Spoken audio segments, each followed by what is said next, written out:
Olá, uma ótima tarde a você. Hoje é sexta-feira, dia 21 de junho. Começa agora mais uma edição do Agricultura BR. Transmissão e produção aqui do Canal do Boi, que você acompanha pelo Canal do Boi, acompanha pela internet, no nosso portal sba1.com, pelo Facebook, pelo YouTube e também pela TV Imaculada Conceição. Que bom estarmos juntos mais uma vez. Obrigado pela audiência, porque a partir de agora você tem aquelas informações que ajudam a você traçar estratégias para melhorar a sua rentabilidade. E hoje eu vou falar a respeito do que vem acontecendo com o preço do milho no Brasil. E olha, peguei duas praças do Centro-Oeste para verificar a seguinte situação. Entre 1º de maio e a data de hoje, 21 de junho, há praças no Centro-Oeste do país com elevação no preço da saca de milho em 25%. E isso acontece em plena colheita da safrinha, da segunda safra. Você vai acompanhar também na edição de hoje de Agricultura BR como vem a colheita da soja e do milho lá na Argentina. E tudo indica uma forte safra para o país vizinho, tanto para a oleaginosa quanto para o cereal. Você tem as análises aqui do mercado físico e do mercado futuro, acompanha tudo o que acontece aqui no Brasil e no mundo.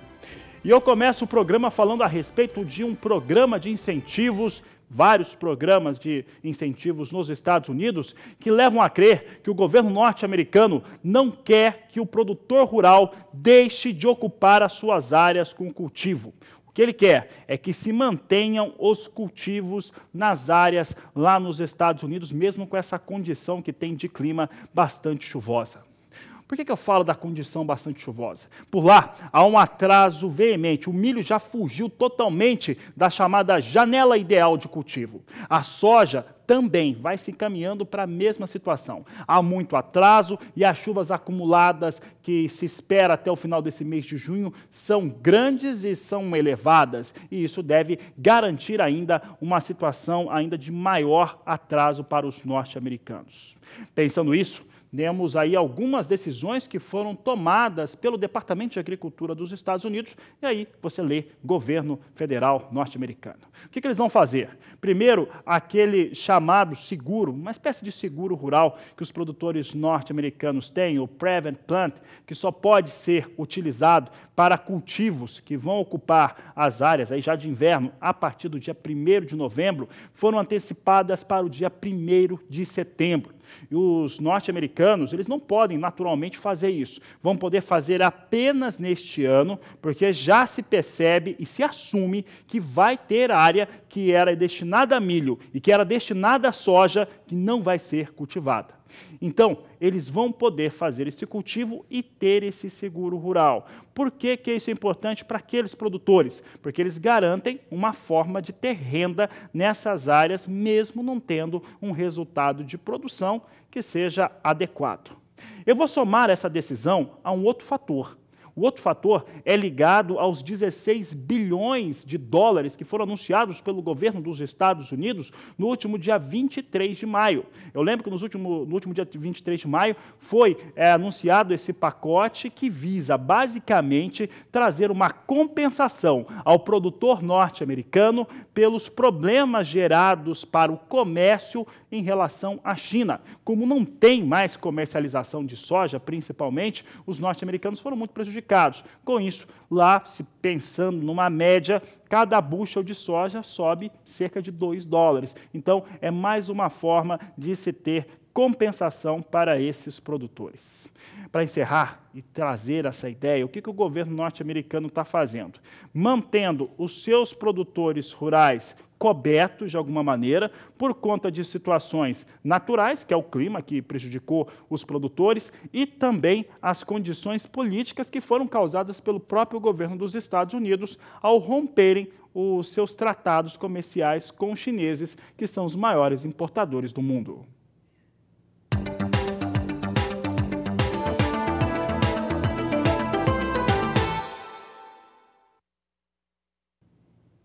E no acumulado do mês de junho, você acompanha aqui no Canal do Boi, no Agricultura BR, os números, as informações das entidades e instituições públicas e privadas, em relação ao que pode acontecer com os embarques brasileiros de soja. Olha, temos números que foram apresentados e que, para eles acontecerem, foram considerados diversos fatores de mercado. Esses fatores de mercado são importantes para se ter uma ideia do que acontece ou que pode acontecer com as exportações brasileiras. Eu devo dizer uma coisa que muita gente não observa. O mês de junho, ele já é fechando, mantendo esse ritmo que nós temos de exportação, que é divulgado toda segunda-feira à tarde pela Secretaria de Comércio Exterior, mantendo esse ritmo de exportação, nós vamos ter o primeiro semestre mais elevado da história em relação aos embarques de soja. Esse é um elemento extremamente importante. E aí eu destaco 3 fatores que são determinantes para que os números de exportação sejam bons e que possam até melhorar. Esse é o destaque que nós trazemos a partir de agora. O primeiro deles é, sem dúvida, aquele que talvez mais comentamos, o conflito entre Estados Unidos e China.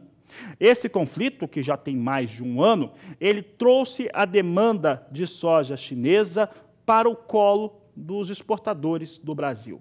Os exportadores do Brasil conseguiram fazer ótimos negócios, e aí podemos dizer que a cadeia produtiva toda se aproveitou dessa situação, principalmente numa janela de oportunidades de negócios, com dólar mais elevado e também outras circunstâncias, como um prêmio pago no porto muito mais interessante, compensando as baixas que tivemos e que vimos nos últimos 12, 13 meses com soja na Bolsa de Chicago. O que nós tivemos durante alguns períodos foi um desatrelamento entre soja Chicago e soja no Porto do Brasil, ficaram com valores totalmente distintos. Esse é o primeiro elemento. O segundo elemento que eu destaco é em relação àquilo que acontece à China. E a China tem a questão da peste suína africana. E a peste suína africana é óbvio, é claro, ela existe mesmo, ela tem causado um forte abate de suínos lá na China, e isso é inegável, né? Nós assumimos que, evidentemente, já trouxemos isso para as informações para o Complexo Carnes. Mas tem algo que pouca gente fala e que nós observamos aqui no acumulado, principalmente desses últimos 5 meses. O que tem acontecido? A China tem o problema, sim, da peste suína africana. Mas toda vez que tivemos valores internacionais de soja lá embaixo, a China entrou comprando muita soja. Foi isso que aconteceu. Então a China conseguiu utilizar essa situação da peste suína africana para negociar melhor. Ela comprou soja fortemente durante esses períodos. É um país com uma forte tradição, talvez a maior tradição do mundo em comércio, não é ninguém bobo por lá, e eles aproveitaram sim essa informação para comprar soja barata, seja no Brasil, seja na Argentina, ou mesmo nos Estados Unidos, quando eles tiveram aquela trégua.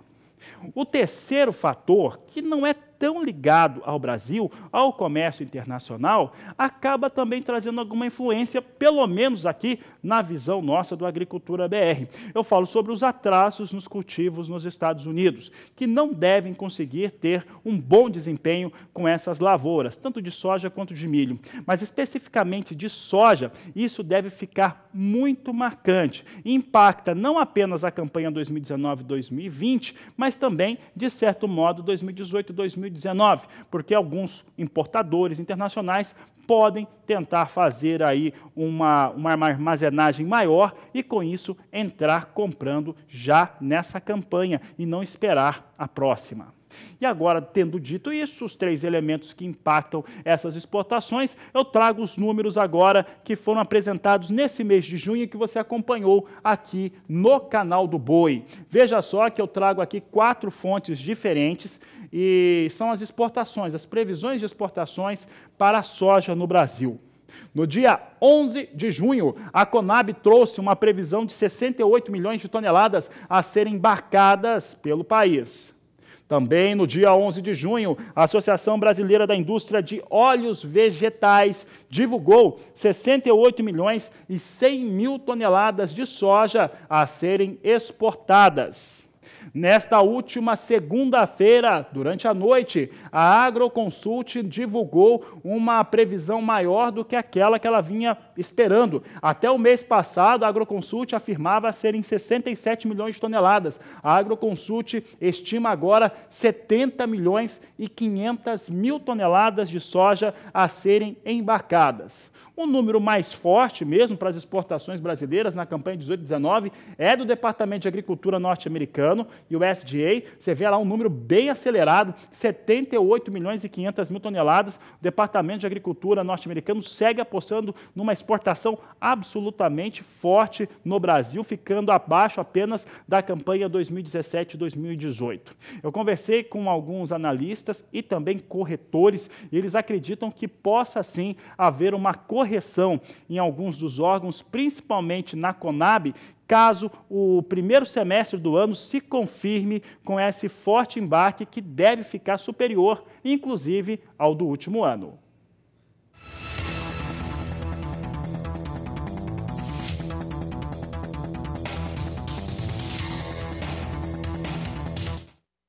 A Agricultura BR traz informações agora do país vizinho, da Argentina. Isso porque a Bolsa de Cereais de Buenos Aires confirma que por lá a colheita é praticamente conclusa, praticamente terminou, e a estimativa de produção é muito boa, refere-se a uma recuperação total depois do desastre que os argentinos tiveram na safra 2017-2018, que teve forte quebra por fatores climáticos. Vamos ver os números então da Argentina agora, de acordo com a Bolsa de Cereais de Buenos Aires, colheita atingindo 99,1% de acordo com a Bolsa. A previsão é de produzir 56 milhões de toneladas, produtividade média em 56,16 sacas por hectare. É boa a produtividade da Argentina em relação ao que vai acontecendo nos seus campos. E por aqui eu falo agora de mercado internacional. Vamos saber como é que vem soja em Chicago. Nós tivemos até alguns dias de queda para a soja norte-americana, mas a gente não acredita muito nisso porque a situação por lá é muito complicada. É o que vai afirmando todos os analistas dos principais periódicos norte-americanos que trabalham com agricultura. Eles afirmam categoricamente: a situação é muito difícil no campo, chove, está molhado, está úmido, tem muita lama, e o cultivo da soja por lá é bem difícil, e isso vai dando sustentação aos preços. Nesta última quinta-feira vinha com recuperação, vamos saber como é que vem agora. Bom, agora vai perdendo o que ganhou ontem, né? Vai perdendo de 9 a 10 centes de dólar. Você acompanha que nós tínhamos ontem um fechamento na casa de 11 centes, 11 pontos aí de alta, hoje vai perdendo até 10 pontos no mais curto prazo, mas mesmo assim as posições se mantêm negociadas acima da marca de 9 dólares. Posição de julho, 9 dólares 6 centes mais 2 o bushel. Agosto, 9 dólares 12 centes o bushel. Setembro, 9 dólares 18 centes por bushel. Novembro, 9 dólares 31 centes por bushel. É o destaque que eu trago agora. E eu não desconecto essa situação hoje de uma certa queda para a soja em Chicago para o reposicionamento do Departamento de Agricultura norte-americano em relação ao seguro rural e poderem os norte-americanos fazerem cultivos, né, aqueles cultivos de inverno, já a partir do dia 1º de setembro e serem assegurados. Essa é uma maneira de manter as áreas norte-americanas, as áreas de cultivo cobertas, já que o departamento enxerga que tanto nas áreas de milho quanto nas áreas de soja não vai haver cultivo total. Então há uma certa tranquilidade no momento, porque sabem que os produtores norte-americanos, de um jeito ou de outro, ou seja, colocando a questão do seguro para funcionar, ou utilizando aquele pacote de subsídio ofertado no último dia 23 de maio pelo governo norte-americano de 16 bilhões de dólares, ele vai acabar arredondando as contas. Vamos saber como é que está o dólar agora? Rapidamente, vamos ver como está a moeda norte-americana. Hoje nós temos operação depois do feriado de Corpus Christi. Você vê aqui o dólar a R$ 3,82, queda de 0,77% para a moeda norte-americana. E olha, se o dólar vinha caindo, hoje, 3,82, a Bolsa vinha subindo, mas quem explica tanto dólar quanto também Bolsa, parece que tem recorde novo, é Walter Pulga Júnior. Boa tarde, Pulga, seja bem-vindo. Boa tarde a você, boa tarde a todos. Você lembrou bem, temos um novo recorde aí. A Bolsa passou agora há pouco dos 102 mil pontos. Não manteve números acima de 102 mil pontos, mas você verá já já que são números positivos, ações vêm em alta. Agora, você falava de dólar, Fabiano, e de fato o dólar hoje já oscila nos valores mais baixos do dia, né? De novo, hoje precificando, vamos dizer assim, a queda que já ocorreu ontem, né? A decisão do Banco Central dos Estados Unidos é de manutenção da taxa de juros, né? Isso repercutiu no mercado ontem, o dólar veio em queda frente a diferentes moedas do mundo. Há também problemas com o Irã, sobre derrubaram forças militares do Irã, vamos dizer assim, derrubaram aviões americanos, né? Drones, né? Não havia pilotos, né? E isso causou um certo tumulto no mercado, de modo que o dólar veio em queda. Agora, hoje nós estamos precificando, como se diz no jargão do mercado, o que não tivemos ontem. Aqui foi feriado, nós não tivemos operação no mercado financeiro. Mas o dólar trabalha agora na faixa de R$ 3,81 mais 81, ou seja, tem uma queda de 0,78% aproximadamente, vem em baixa e a perspectiva é de que continue em baixa. Enfim, Fabiano, depois de meses de espera, os analistas do mercado de câmbio parecem confirmar o que esperávamos, né? 13,80, 13,75, 13,78, já há expectativas no mercado de continuidade da queda do dólar. Agora, vale lembrar que, enquanto isso, nosso Banco Central, na quarta-feira, decidiu manter a taxa de juros em 6,5%. Falo da taxa Selic, a taxa básica de juros para os negócios com papéis do governo, né? Foi a 10ª reunião que manteve, então, essa taxa de juros em 6,5%. Taxa que é referência para o mercado como um todo. Por isso, dólar tende realmente a recuar um pouco mais. E o Banco Central continua a operar no mercado, ofertando mais recursos, né? Vai fazer hoje oferta de mais de 5 mil swaps cambiais tradicionais, correspondente aí à venda futura de dólares. Vai rolar o vencimento de julho aí, vai rolar os 10 bilhões e quase 100 milhões de dólares que o Banco Central pretendia rolar. Agora, o importante é ressaltar que a decisão do Banco Central dos Estados Unidos, Fabiano, é de manter as taxas de juros nos níveis atuais lá, assim como aconteceu aqui, porém com perspectiva de redução dessa taxa mais adiante. Então o mercado já trabalha, quando eu falo mercado, os operadores do mercado de câmbio em todo o mundo já trabalham com a expectativa de que a taxa de juros mais baixa nos Estados Unidos provoque uma corrida, vamos dizer assim, dos investidores para países emergentes como o Brasil. Portanto, devemos ter mais dólares no país lá na frente. É a expectativa, é muita especulação, é verdade, mas isso já sinaliza dólar mais baixo lá na frente. E essa taxa de juros mais baixa nos Estados Unidos, não será só lá, já há analistas, inclusive analistas brasileiros que trabalham em Nova York, apontando que serão taxas de juros mais baixas em todo o mundo. Por isso, chance de maior quantidade de dólares chegar a países como o Brasil e, com isso, uma desvalorização do dólar frente à moeda desses países, frente ao real também. Agora o recorde, vamos voltar, né? Foi nosso índice Bovespa. Agora há pouco já passava de 102 mil pontos, nossa bolsa chegou a 102.022 pontos, não manteve essa faixa dos 102 mil, agora há pouco operava a 101.805 pontos, com alta de 1,5%. Mais uma alta para o nosso índice Bovespa. E por que o índice Bovespa sobe? Porque o petróleo chegou a subir 6% ontem, fechou em alta de mais de 5% ontem no mercado internacional, né? Tudo isso trouxe uma recuperação para os papéis da Petrobras. Petrobras subia agora mais de 3,60%. Eu falo das ações ordinárias. As ações preferenciais subiam quase 3%. Então, isso traz uma movimentação maior para o nosso índice Bovespa, apesar de ser uma sexta-feira com baixo volume de negócios, tanto no mercado de câmbio como no mercado de ações. Uma sexta-feira aí, dia de operação no mercado financeiro, espremida, vamos dizer assim, né? Apertada entre um feriado e um final de semana, traz aí um volume menor. Agora, outro destaque, Fabiano, são as ações do JBS, que disparavam. As ações do JBS subiam agora há pouco mais de 4%. Eu tenho aqui na tela, a R$ 22,25, subiu 4,71% agora há pouco. Essa alta é destaque hoje, é a maior alta no índice da Bolsa hoje, portanto nós temos aí uma recuperação, mas não há surpresa não. Já esperávamos que passasse dos 100 mil pontos e passando dos 100 mil pontos poderia chegar até 102 mil pontos. De qualquer maneira, é um novo recorde. Deflacionado, dolarizado, importante lembrar, não é um recorde da nossa Bolsa, mas em números, considerando reais, é um recorde sim, e é uma notícia positiva, não podemos dizer que não. É com você, Fabiano.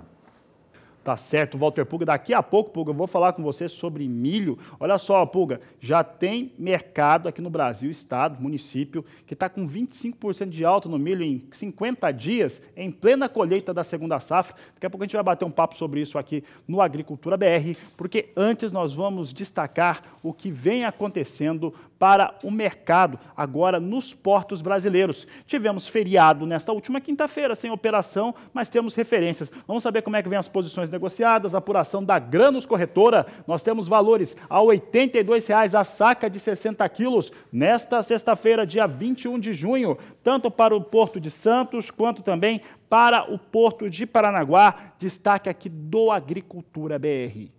Vou falar agora de preço no mercado físico, gente, porque preço no mercado físico no Brasil sobe soja tem subido fortemente. Essa é uma situação de mercado das mais interessantes. Nós vimos uma elevação, primeiramente, nos portos brasileiros, principalmente motivada pelos prêmios, e agora, ou pelo menos já temos aí umas 3 semanas, 4 semanas até, que o mercado físico brasileiro reage de uma forma muito positiva. Nós vamos destacar agora 2 importantes praças do Brasil, Dourados, no Mato Grosso do Sul, e Sorriso, no Mato Grosso, e você vai acompanhar comigo o que está acontecendo, porque os preços são melhores mesmo. Você tem aqui comigo o destaque para os preços da soja no município de Dourados, em Mato Grosso do Sul. Apuração da Grânus Corretora, alta de 8,34% nesse período de 1º de maio a 20 de junho. Em 1º de maio, o valor de R$ 67,00. No dia 9 do mês passado, ficou em R$ 64,00 a saca.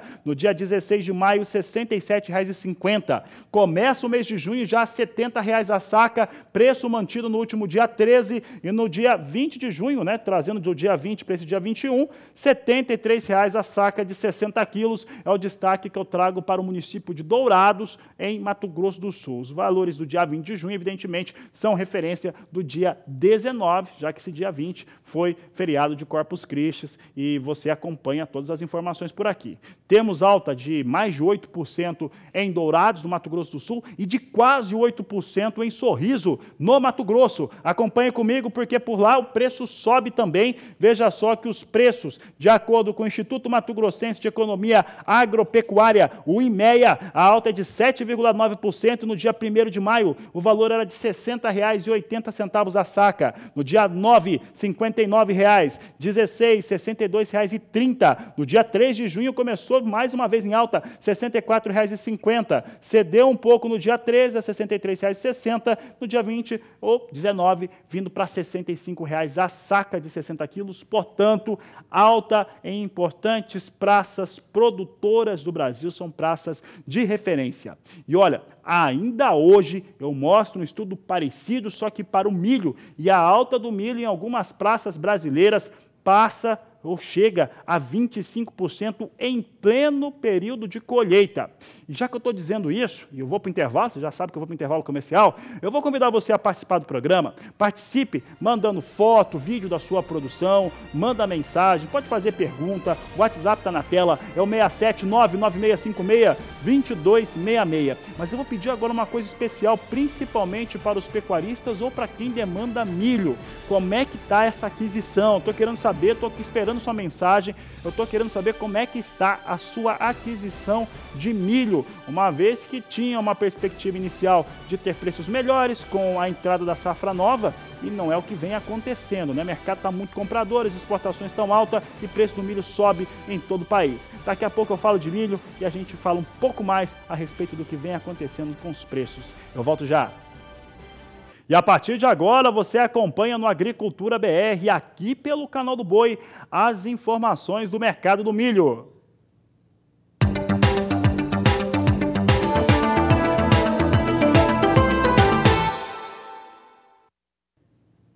E de acordo com a Emater do estado do Rio Grande do Sul, por lá a colheita praticamente concluída para o milho, chegando a 97% da área de cultivo, foi o que informou o órgão estadual gaúcho. E mais, preço médio para o milho lá no Rio Grande do Sul vem muito bem, vem acima de R$ 31,00, de acordo com a Emater. É o que você vai conferir comigo agora na tela. Vamos saber como é que vem esses dados para o milho gaúcho. Progresso de colheita, 97%. Média de preço, olha como é alta. Média de preço no estado do Rio Grande do Sul a R$ 31,19 por saca. Vem com bons valores o milho por lá para o agricultor.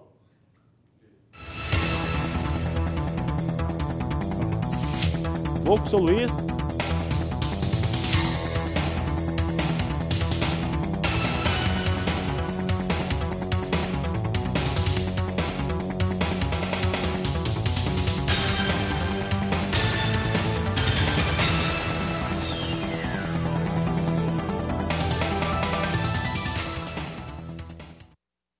O Agricultura BR hoje está trabalhando com algumas praças brasileiras de referência no centro-oeste do país, para saber como é que se comporta o preço do cereal, no caso o milho, e também da oleaginosa, a soja. Da soja, você já viu que há uma alta em Dourados, no Mato Grosso do Sul, de 8,34% do dia 1º de maio até o dia 21 de junho, e no caso de Sorriso, no Mato Grosso, para a soja, entre 1º de maio e 21 de junho, valores com altas de 7,9%.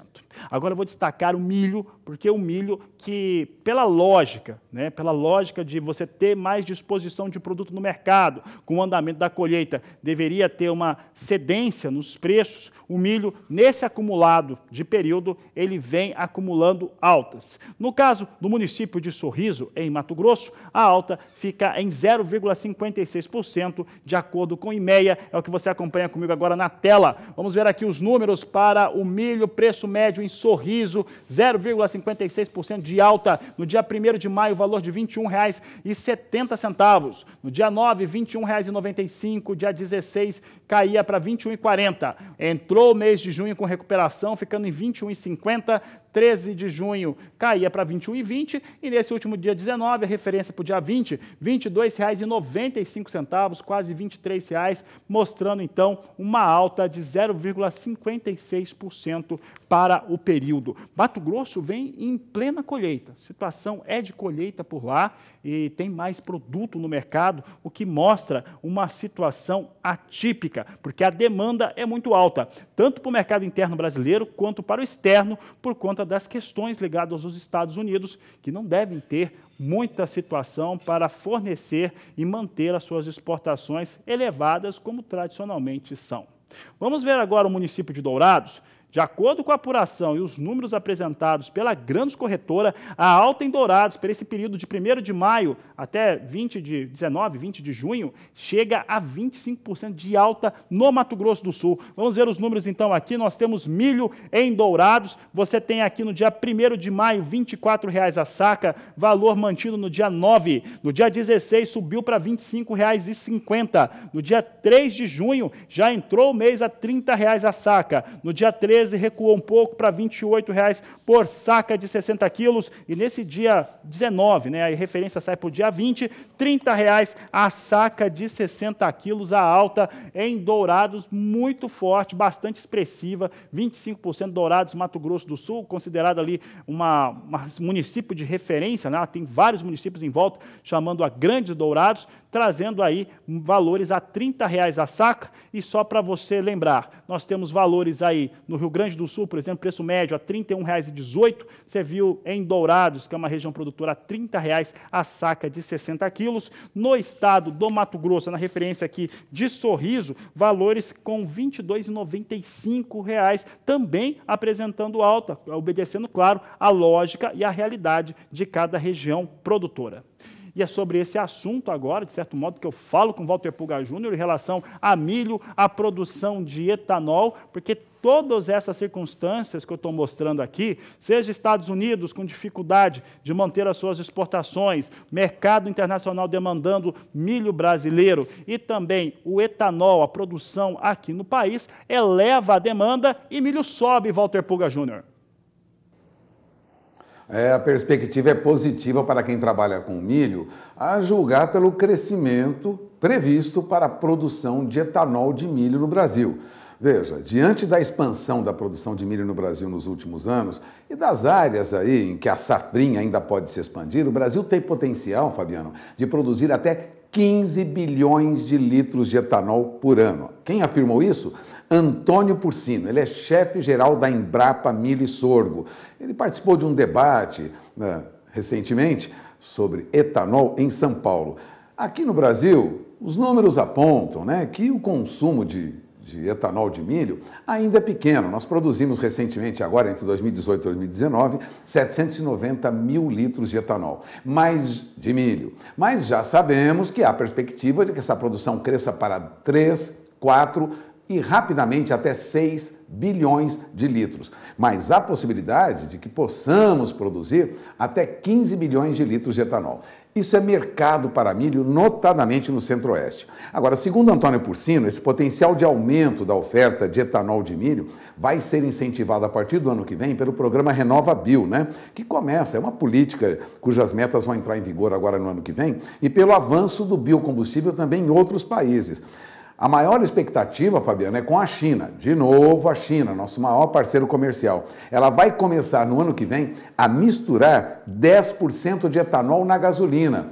E a China vai demandar rapidamente, a partir de 2020, vamos já considerando ano que vem, 18 bilhões de litros de etanol por ano para atender essa expectativa de mistura de 10% de etanol na gasolina. O mercado é grande e mesmo que no futuro nós não tenhamos uma exportação tão grande de milho como provavelmente teremos este ano, em função de problemas de fornecimento e de produção nos Estados Unidos, nós teremos produção para atender o crescimento da demanda por etanol. O Brasil tem uma possibilidade muito grande de entrar no mercado internacional de etanol com etanol de milho. Agora, algumas condições são necessárias, viu, Fabiano? Além da produção, para atender esse mercado, nós precisamos que o preço do milho esteja na faixa de pelo menos R$20 por saca para que seja possível expandir a indústria que vai processar esse milho para etanol. Aliás, vale lembrar que o Grupo São Martinho afirmou um protocolo para a intenção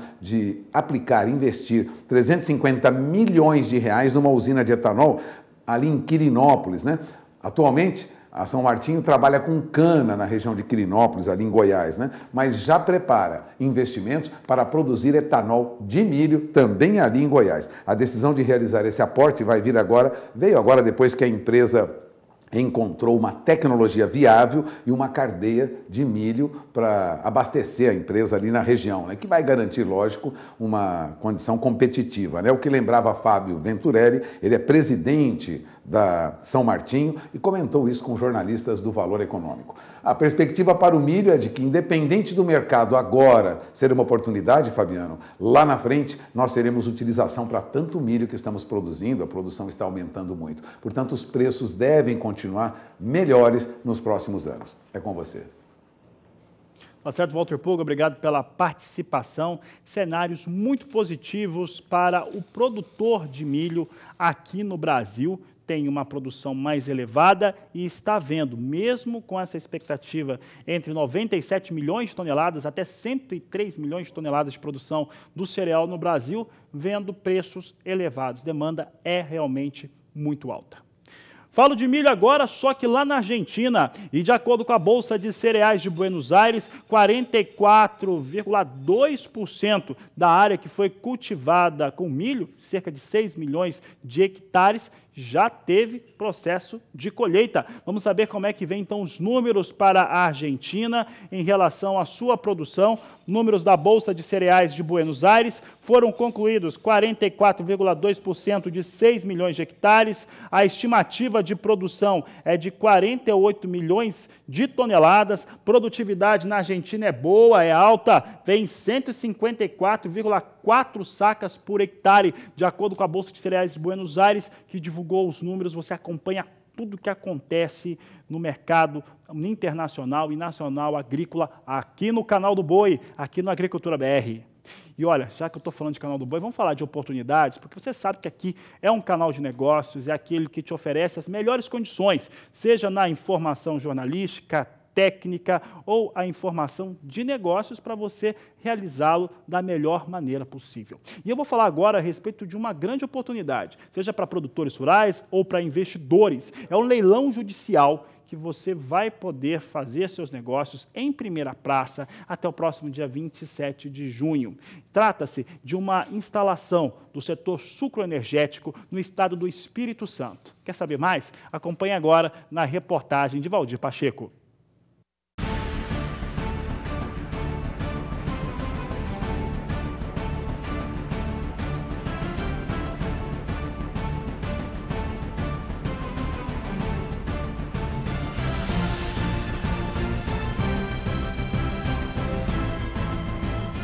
O setor sucroalcooleiro brasileiro é um dos que mais deve se desenvolver nos próximos anos do ponto de vista de eficiência energética, afirmam os especialistas. O município de Pedro Canário está localizado na mesorregião litoral norte do Espírito Santo, a 265 quilômetros da capital Vitória. Aqui em Pedro Canário surge uma oportunidade de investimento em uma região movida pelo setor sucroalcooleiro através do leilão judicial. Os imóveis da usina Cridasa irão a leilão.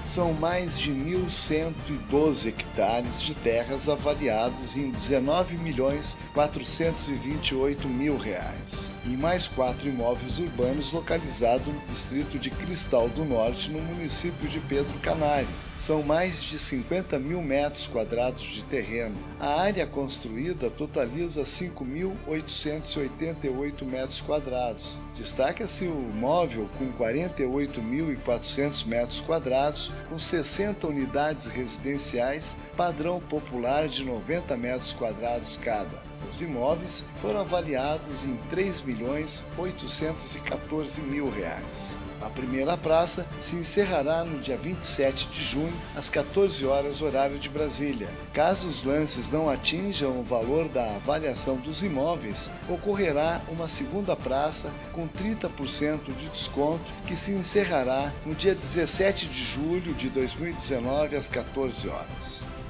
Estes imóveis estão livres de quaisquer ônus e você terá toda a garantia jurídica. Se você quiser mais informações sobre o processo, é só entrar em contato diretamente pelo telefone 0 operadora 11 4950 9600 ou pelo endereço eletrônico que aparece na sua tela, canaljudicial.com.br. E você chegou agora, você está acompanhando o Canal do Boi. Estamos com o programa Agricultura BR, transmissão aqui pelo Canal do Boi, pela internet, no nosso portal sba1.com, Facebook, YouTube e também pela TV Imaculada Conceição. Obrigado pela sua audiência. Nós vamos trazer agora em destaque para você as informações do mercado do café.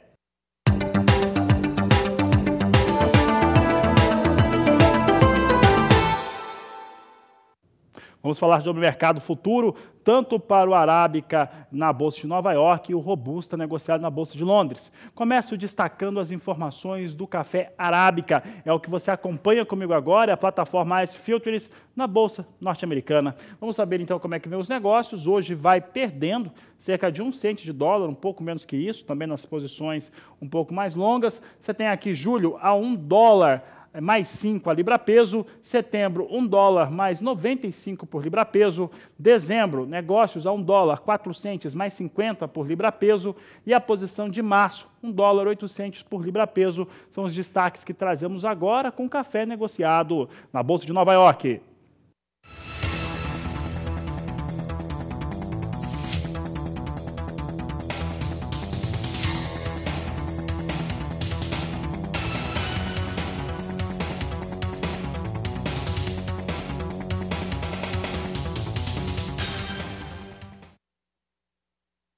A Agricultura BR agora traz para você os destaques para o café Robusta. Vamos saber como é que vem as posições negociadas. Vinha em queda agora há pouco. Você acompanha comigo que vai recuando de 0,29% até 0,41%.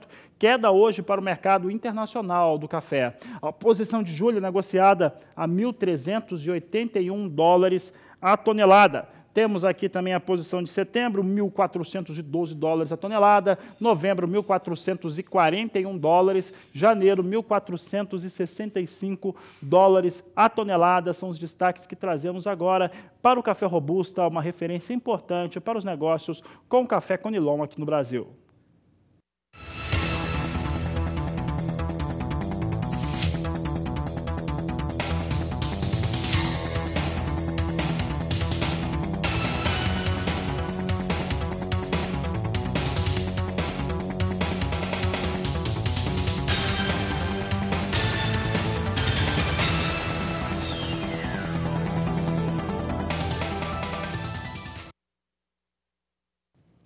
Daqui a pouco, a Agricultura BR vai falar sobre diagnóstico de solos e os preços agropecuários no estado de São Paulo. Então fique conosco, aproveite para entrar em contato aqui com o Canal do Boi, com a Agricultura BR. Você manda a sua mensagem no 67996562266. Nós voltamos já. A Agricultura BR traz em destaque para você agora informações a respeito dos preços agropecuários no estado de São Paulo. Quem traz as informações é o repórter Gustavo D'Angelo. Segundo o Instituto de Economia Agrícola, o índice de preços recebidos pela agropecuária paulista iniciou o mês de junho com queda de 1,42% na comparação com a primeira semana de maio. Após um longo período de ajustes positivos, as reduções tiveram início na última semana de abril e agora completam a 6ª semana consecutiva de queda. Analisando os produtos que mais reduziram seus preços entre a primeira semana de junho e a primeira semana de maio deste ano, temos a banana nanica e o feijão. Dos produtos que apresentaram alta, destacaram-se arroz e o amendoim. De Araçatuba, São Paulo, Gustavo D'Angelo.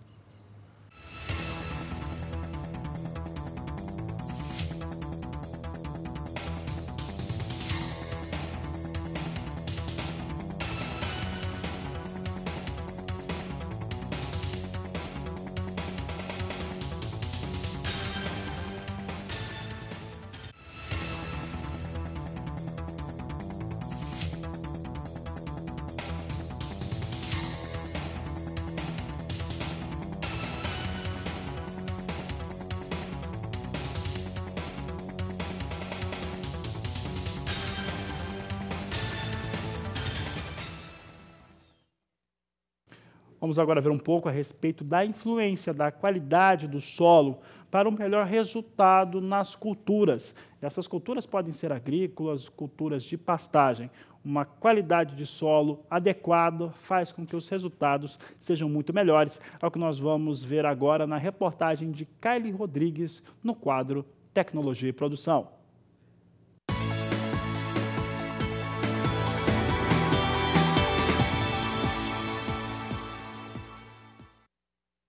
O tipo de solo é fundamental para as plantas e o desenvolvimento da agricultura. Essa pesquisadora da Embrapa explica como fazer o diagnóstico rápido de estrutura do solo. A técnica pode ser feita por qualquer pessoa. Ela salienta que nos cursos oferecidos na Embrapa é possível fazer avaliações visivelmente e também pelo tato, que se transformam em pontuações de 1 até 6, nota máxima. O diferencial são as características relacionadas ao manejo do solo. A gente pode ter o mesmo tipo de solo, que pode variar nas diferentes notas, dependendo do manejo que o produtor adota.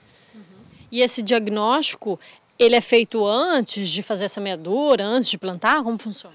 Sim, é muito importante que ele faça isso antes dele planejar seu preparo, a sua intervenção, né, de adubação, ou se for ter alguma intervenção mecânica, ou até para decidir a necessidade ou não de um revolvimento, de uma intervenção mecânica, que às vezes é feito e nem precisa, né? Então, a gente tem dificuldade dos métodos físicos, né? A gente tem muita facilidade de mandar uma amostra para o laboratório, mas a gente tem análise de nutrientes. Agora, a análise do perfil de solo é muito difícil de fazer. Muitas vezes, o produtor não observa a parte física do solo pela ausência de ferramentas adequadas.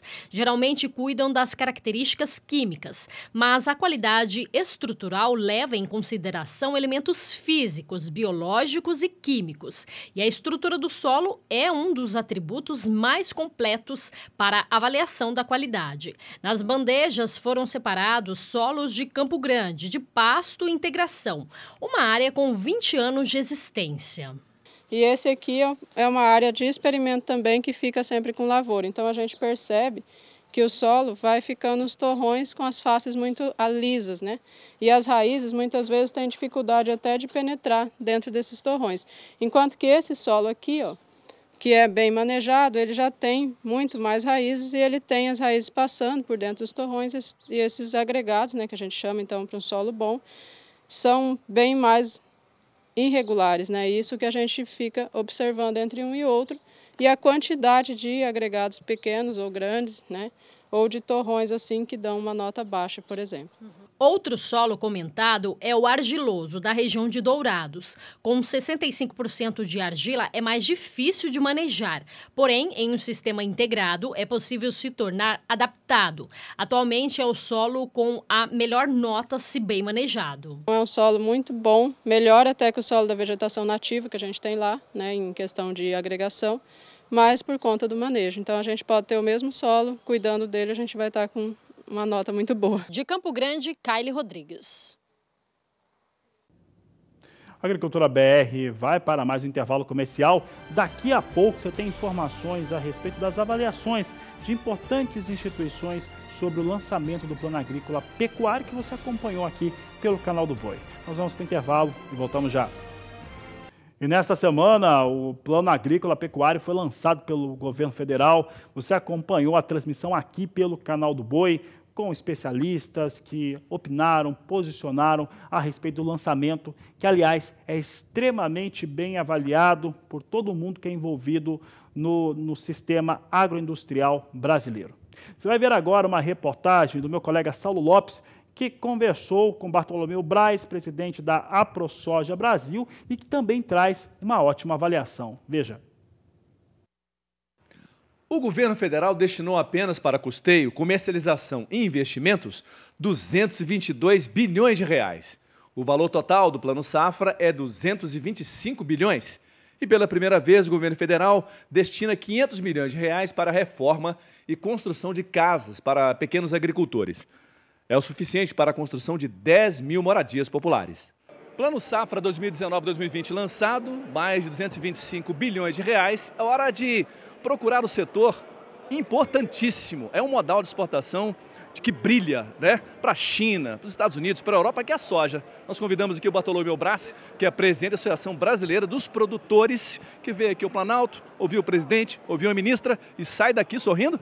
Sim, dentro da nossa expectativa, um pouco até demorado, o setor de grãos ele planeja bem antecipado esse recurso. Nós estávamos com dificuldade de pré-custeio para a compra de insumos fertilizantes para a próxima safra e estavam se praticando juros altos. Essa era uma cobrança da AproSoja Brasil, que se definisse logo esse plano safra para que o produtor não perdesse mais competitividade, buscando juros altos e trazendo aí mais um endividamento. Então, mas dentro da expectativa, ela foi interessante. O que nós pedimos foi mais recursos para custeio, foi atendido, para PCA, que é programa... 55 bilhões, né, Bartolomeu? Né? Isso. Programa de construção de armazenagem também, que é bastante interessante, com linhas também para atender a calagem, a gessagem, que são investimentos para infraestrutura do solo, para manter um solo mais saudável e produtivo. E um dos pontos que veio bastante interessante, e a pedido nosso também, foi a ampliação da subvenção do seguro. O seguro é uma ferramenta importantíssima, não somente para a proteção do produtor, para manter ele na atividade, para não deixar que ele vá para o endividamento, mas também uma pólice boa de seguro, que você vai ter novas linhas de crédito, foram apresentadas novas linhas de créditos aí, como a LCA, o CRA, são linhas que vamos construir ainda junto na medida provisória, mas que com certeza o seguro, este seguro chegando ao produtor rural, nós vamos fazer com que o Ministério da Agricultura chegue com essa subvenção ao produtor para que ele possa ter linhas diversas de investimentos ou de linhas de crédito, porque se nós teremos garantias, boas garantias, teremos sim um crédito mais baixo. De Brasília, Saulo Lopes.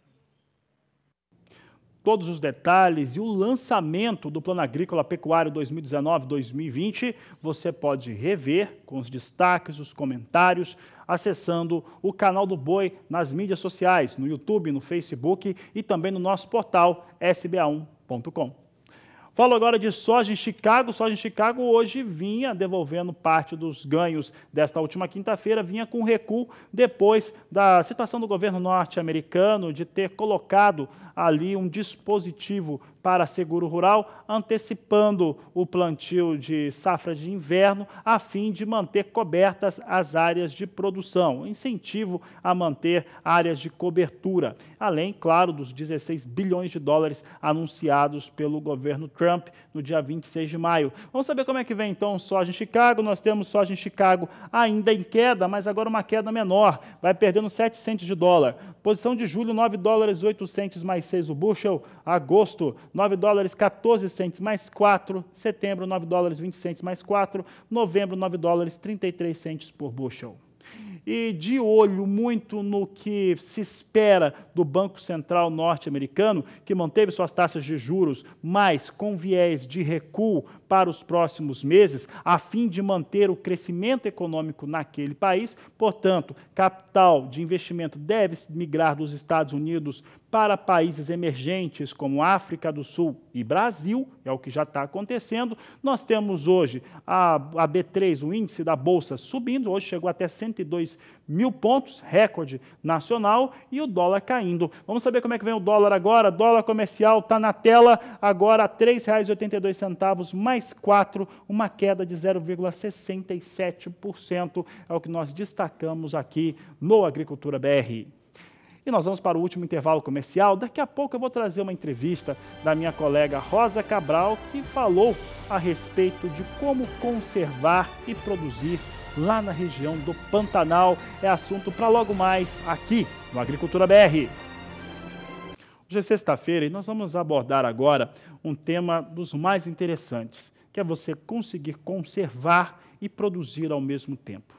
Não é a primeira vez que você vai ouvir aqui no canal do Boi que quem mais consegue e quem mais preserva o meio ambiente neste país é o produtor rural. É o produtor rural que está no campo, é o produtor rural que está nas áreas e é ele que faz e mantém essa preservação.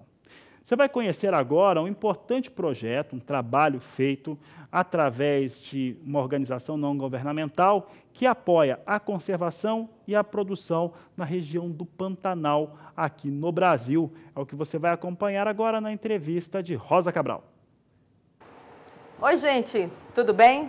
Olha, o Pantanal está localizado no coração da América do Sul e tem um papel fundamental na conservação da biodiversidade. E sendo fonte de vida para fauna e flora, é preciso ser preservado.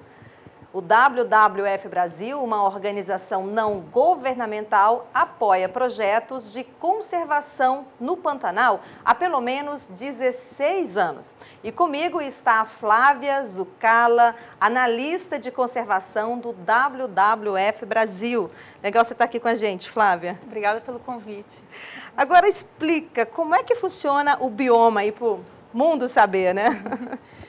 O WWF Brasil atua há mais de 16 anos, né, na Bacia do Alto Paraguai. A gente trabalha com uma visão integrada nesse escopo de bacia hidrográfica, com os biomas Cerrado e Pantanal, porque a gente entende que os dois biomas eles estão intimamente correlacionados, uma vez que o que ocorre no Cerrado, dentro dessa bacia hidrográfica, afeta diretamente o Pantanal.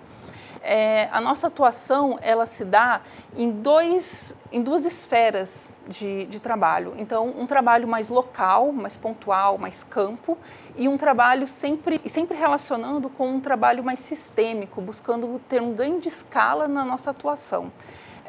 Na prática, os nossos projetos eles têm uma visão integrada dessa bacia hidrográfica.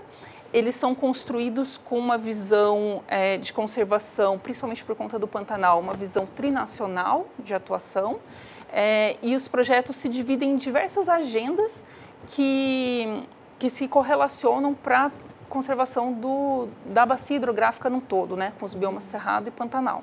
Qual é a diferença aí desse trabalho nos biomas Cerrado e Pantanal? Eu posso trazer alguns exemplos com relação aos projetos desenvolvidos, e acho que isso vai ficar mais claro. Por exemplo, nós trabalhamos com a parte de paisagens sustentáveis, com um trabalho com fortalecimento de áreas protegidas e com a capacitação de conselheiros, gestores e guarda-parques das unidades de conservação dos dois biomas. Nós trabalhamos também com a proposição de um corredor de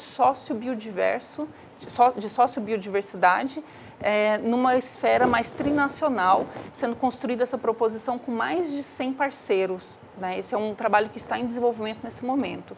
Nós temos um trabalho mais específico com alguns municípios já no Cerrado, onde a gente trabalha o planejamento territorial municipal de uma forma colaborativa, envolvendo a sociedade nesse planejamento, e trabalhamos também capacitação em restauração ecológica e boas práticas produtivas. Nós temos trabalhos com o fortalecimento da sociedade civil, através do Observatório Pantanal, que é uma plataforma de união das ONGs do Brasil, Bolívia e Paraguai, que atuam com as questões socioambientais na bacia do Alto Paraguai. Nós temos trabalhos também de recuperação de áreas degradadas, sempre com uma visão de microbacia geográfica, onde nós trabalhamos com recuperação das nascentes, áreas de preservação permanente, como aqui no manancial da cidade de Campo Grande. APA do Guariroba, inclusive, né? Isso, vocês têm um trabalho por lá? A APA do Guariroba é um dos exemplos onde nós trabalhamos, e sempre nos nossos trabalhos a gente traz muitos parceiros envolvidos. Então, você viu corredores, nós temos mais de 100, na APA do Guariroba também nós temos um universo aí de uns 20 parceiros, onde as atividades são, né, distribuídas entre os diversos parceiros para a gente ter um ganho maior de escala na região. Aproveitando esse gancho, Flávia, lá vocês plantam árvores nativas do Cerrado para a composição aí da degradação, por exemplo, é isso? Isso, lá nós fazemos um trabalho, já temos 8 anos de atuação com um trabalho de recuperação dessas nascentes e áreas de preservação permanente. E não só nós fazemos o plantio, mas a gente engaja os atores locais, então a gente trabalha muito com a associação dos produtores e a gente procura correlacionar os projetos. Por exemplo, esse projeto que eu falei, que alguns municípios específicos nós trabalhamos com capacitação e restauração, nós também trabalhamos com as comunidades locais, no caso comunidades quilombolas e tradicionais, na coleta de sementes, para eles serem coletores de sementes que foram semeadas através de uma técnica chamada muvuca na bacia do Guariroba. Mas então, esses pequenos, digamos, agricultores, não é, que você menciona que tem essa partida da semente, eles plantam lá esses quilombolas na terra deles e vocês então transportam? Não, no caso, eles fazem a coleta da semente e nós fizemos a semeadura das sementes. É uma técnica de recuperação de áreas onde a gente trabalha não com o plantio da muda, mas com a semeadura da semente. A gente trabalha diretamente com a semente. Mas nós temos mais alguns trabalhos, por exemplo, a gente sempre trabalha com evidências. Então, a gente tem trabalhos com estudos, como um estudo de análise de risco ecológico da bacia do Alto Paraguai, mapa de vegetação. A gente trabalha com os estudos de infraestrutura nessa bacia também e serviços ecossistêmicos. E nós temos um forte trabalho com a parte de boas práticas agropecuárias. Então, a gente entende que o Pantanal ele tem um grande potencial de aliar a conservação com a produção. Então, a gente procura valorizar essa cadeia e essa carne do Pantanal e também trabalha no Cerrado buscando evitar a degradação do Cerrado. Então, nós já temos evidências de que produtores, né, que adotam as melhores práticas e trabalham recuperação das pastagens, afeta diretamente na qualidade da água dos rios. O pantaneiro, esse criador, ele está dentro desse conceito de conscientização de que é sim possível preservar e produzir no mesmo ambiente? Sim, a gente entende que o pantaneiro ele tem essa visão e por isso que a pecuária ela se desenvolve no Pantanal há mais de 200 anos e hoje nós ainda temos 84% do bioma em áreas naturais. Então, isso mostra essa tradição da pecuária no Pantanal. E tendo essa visão, o trabalho com as boas práticas pecuárias no Pantanal é um dos mais antigos do WWF Brasil. Então, a gente trabalha já há 16 anos com essa atuação, onde nós, naquele momento, entendemos essa relação, né, da produção com a conservação no Pantanal, buscamos entender quais são essas práticas produtivas, como que esse trabalho é realizado, buscamos produtores na região interessados em trabalhar conosco no engajamento, né, da valorização da pecuária pantaneira. E aí nós começamos um trabalho com as associações no desenvolvimento de protocolos de ação, né? Então, protocolos de pecuária sustentável e protocolos de pecuária orgânica. E esse programa, né, esses protocolos, eles ganharam força quando se envolveu a cadeia produtiva, né, então a iniciativa privada dentro da cadeia produtiva da carne e o governo do estado de Mato Grosso do Sul, que hoje tem um programa de incentivo fiscal aos produtores do Pantanal que trabalham com esses dois protocolos, pecuária sustentável e pecuária orgânica. Qual é a diferença desses dois programas para essas regiões? O protocolo sustentável, ele é mais uma valorização daquele sistema de produção tradicional do Pantanal. Então, a produção no Pantanal, ela já era realizada de uma forma com menor impacto, né? Até pelas questões do bioma. Por exemplo, um produtor no Pantanal, ele não precisa ter tanta questão, ele não tem tanto empenho no combate a carrapaticida, uso de carrapaticida, combate a carrapato, como no Cerrado. Então, assim, são pequenos detalhes que o próprio bioma já permite uma produção mais sustentável. Então, o protocolo sustentável, ele é essa valorização dessa pecuária trabalhada da maneira tradicional, com as pastagens nativas, né, buscando esse equilíbrio do ecossistema com a produção. Uhum. A pecuária orgânica, ela é um pouco mais restritiva, de certa forma, porque ela traz mais elementos das questões fitossanitárias do animal. Então, um exemplo, um animal que fica doente no Pantanal. Dentro de um protocolo sustentável, ele pode receber uma medicação alopática, e se recuperar, né? Agora, dentro de um protocolo orgânico, ele já tem que ser trabalhado de uma outra forma, com homeopatia, entendeu? Então, são mais diferenças, não existem tantas diferenças na parte ambiental, são mais diferenças nessas questões sanitárias. E entre as atividades econômicas do Pantanal, tem a pesca, aliás, o meio de sobrevivência lá para o pessoal do Ribeirinhas, né? Como é que o projeto atua nesse quesito pesca, especificamente nessa região?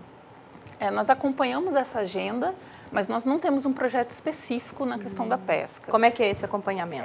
Um exemplo de acompanhamento, né? Quando nós fomos trabalhar o envolvimento da sociedade civil numa visão de um projeto de lei do projeto de lei do Pantanal, que é um projeto de lei que tramita no Congresso Nacional, nós envolvemos as comunidades pesqueiras, né, nessa visão conjunta da sociedade civil para esse projeto de lei. Então, esse assim, é um exemplo de como que a gente acompanha, mas sem ter um trabalho específico. Nós entendemos que a pesca é fundamental para os ribeirinhas e ela é de grande potencial turístico para o Pantanal, mas ela precisa ser feita de uma forma sustentável. E assim eu encerro meu bate-papo aqui com a Flávia. Tchau, tchau. A entrevista da Rosa Cabral mostrando um pouco da conservação, da produção no Pantanal. E olha, eu vou agora falar um pouco a respeito deste assunto, que é produção com sustentabilidade, com resultado, com tecnologia. É por isso que nós vamos agora até o projeto Pecuária BR, aqui perto de Campo Grande, indo para a região de Terenos. Você vai acompanhar agora imagens ao vivo, porque neste momento, ou durante o dia de hoje, melhor dizendo, técnicos da Associação Brasileira dos Criadores de Zebu estão fazendo avaliação de animais. Ao que nós temos aí imagens ao vivo, neste momento, do projeto Pecuária BR, aqui próximo a Campo Grande, né? E o pessoal está mandando aqui as imagens para nós, está em movimento.